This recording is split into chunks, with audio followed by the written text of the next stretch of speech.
وہ گھڑی آ گئی جس کا آپ سب شدت سے انتظار کر رہے تھے۔ ٹھنڈی بڑھ رہی ہے لیکن مجھے پتہ ہے ابھی آپ کی ٹھنڈی ختم ہو جائے گی۔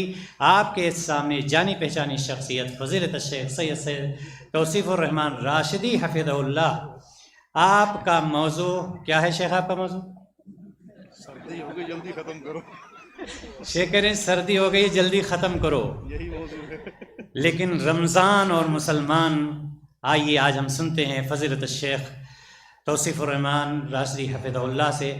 کافی دنوں کے بعد، تقریباً 1 سال کے بعد اس طرح سے مجلس اور رچی ہے، لیکن انشاءاللہ تعالیٰ آپ استفادہ کریں گے۔ آپ کے سامنے فضیلت الشیخ سید توصیف الرحمن راشدی حفظہ اللہ، فلیتفضل مشکورا۔ السلام علیکم ورحمۃ اللہ وبرکاتہ۔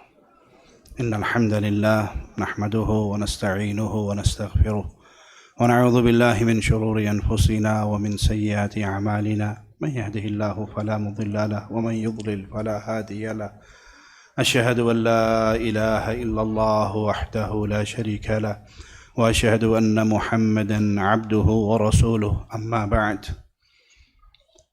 رمضان کا مبارک مہینہ جس کی آمد ہے، اللہ مالک سے دعا ہے اللہ یہ مبارک مہینہ ہمیں ہماری زندگیوں میں بار بار نصیب فرمائے۔ اس میں اللہ ہمیں نیک اعمال کی توفیق عطا فرمائے، ان اعمال کو اپنی جناب میں قبول فرمائے۔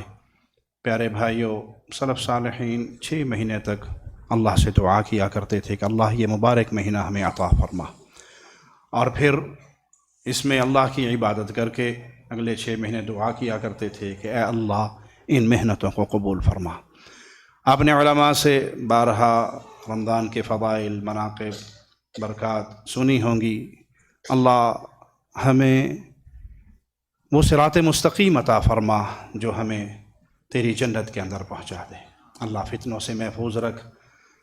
یہ دنیا فتنوں کی اماجگاہ ہے، اور سب سے بڑا فتنہ وہ فتنہ ہے جو انسان کو اس کے صراط مستقیم سے ہٹا کر جہنم کا ایندھن بنا دے۔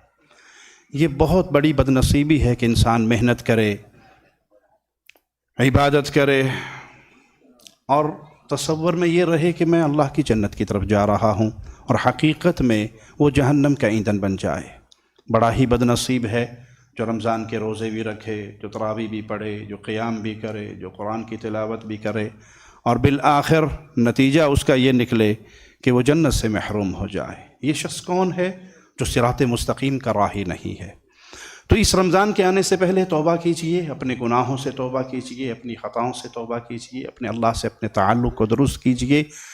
گناہ بہت زیادہ ہیں، آپ ان کو جانتے ہیں، مشائخ سے، علماء سے سنتے رہتے ہیں۔ گناہوں میں سب سے بڑا گناہ ایک اللہ کی عبادت میں غیر اللہ کو شریک کرنا ہے۔ یہ ایسا گناہ ہے کہ اگر توبہ کیے بغیر انسان مر جائے تو وہ جہنم کے گڑھے کا ایندھن بنے گا۔ جنت کے اندر اس کا داخلہ اتنا ہی مشکل ہے جتنا سوئی کے سوراخ سے اونٹ کا گزر جانا مشکل ہے۔ تو اس لیے سب سے پہلے عقیدہ توحید کو سمجھیے، اس عقیدے کا علم حاصل کیجئے، قرآن حکیم کو ترجمے سے پڑھیے، اہل علم کے ساتھ جڑیے، صراط مستقیم کو پہچانیے، حق کو پہچانیے، عبادت کو خالص ایک اللہ کے لیے کیجئے۔ یہ جتنے نیکیوں کے مواسم آتے ہیں جس کے اندر اجر و ثواب کے بہت زیادہ اضافے ہوتے ہیں، اس کے لیے بنیادی شرط وہی ہے، من صام رمضان ایمانا واحتسابا۔ ایمان درست ہے، نیت درست ہے، ثواب کی امید رکھ رہا ہے، اب یہ اگر روزے رکھ رہا ہے، اب اگر یہ قیام کر رہا ہے، اب اگر یہ شب قدر تلاش کرتا ہے اور اس میں قیام کرتا ہے، غفر له ما تقدم من ذنبه۔ تو عمل کی بنیادی شرط قبولیت کے لیے صاحب ایمان ہونا ضروری ہے۔ مشرک کا کوئی عمل قبول نہیں ہوگا، نہ اس کا روزہ، نہ اس کی عبادت، نہ اس کے معاملات، اللہ کے ہاں اس کا کوئی وزن نہیں ہوگا اگر وہ شرک اکبر کرتا ہوا یہ دنیا چھوڑ کر گیا۔ اس لیے پیارے بھائیوں، اس پیغام توحید کو اپنے گھر میں، اپنے بیوی بچوں میں، اپنے دوستوں میں، اپنے رشتہ داروں میں، اپنے عزیزوں میں پھیلائیے، عام کیجئے، اس کی دعوت دیجئے کہ یہ دعوت انبیاء جتنے بھی آئے سب کی دعوت کا بنیادی نقطہ ہوا کرتا تھا۔ انبیاء نے اپنی امتوں کو، اپنی قوموں کو یہی دعوت دی۔ وَلَقَدْ بَعَثْنَا فِي كُلِّ أُمَّةٍ رَسُولًا، ہم نے ہر امت میں رسول بھیجے، ہر رسول نے آگے پہلا پیغام یہی دیا، ان اعبدوا اللہ، عبادت صرف اللہ کی۔ اگر کوئی شخص روزہ رکھتا ہے اور قبر پہ سجدہ کر رہا ہے، روزے دار ہے قبر کا طواف کر رہا ہے، روزے دار ہے یا علی مدد یا رسول اللہ مدد کے نعرے لگا رہا ہے، روزہ رکھ رہا ہے، افطاریاں کرا رہا ہے، اعتکاف کر رہا ہے، رمضان میں عمرے کر رہا ہے، نیکیوں کے لیے بھاگ دوڑ کر رہا ہے، صدقہ خیرات زکوٰۃ سب کچھ ہو رہے ہیں، لیکن وہ رسول اللہ صلی اللہ علیہ وسلم کو نور من نور اللہ مانتا ہے، آپ کو عالم الغیب مانتا ہے، اللہ کی عبادات میں اپنے پیروں فقیروں بزرگوں حضرتوں کو شریک کر رہا ہے، تو اس کی ساری نیکییں ہباء منثورا، مٹی ریت کے ذرات بنا کر قیامت کے دن اڑا دیے جائیں گے۔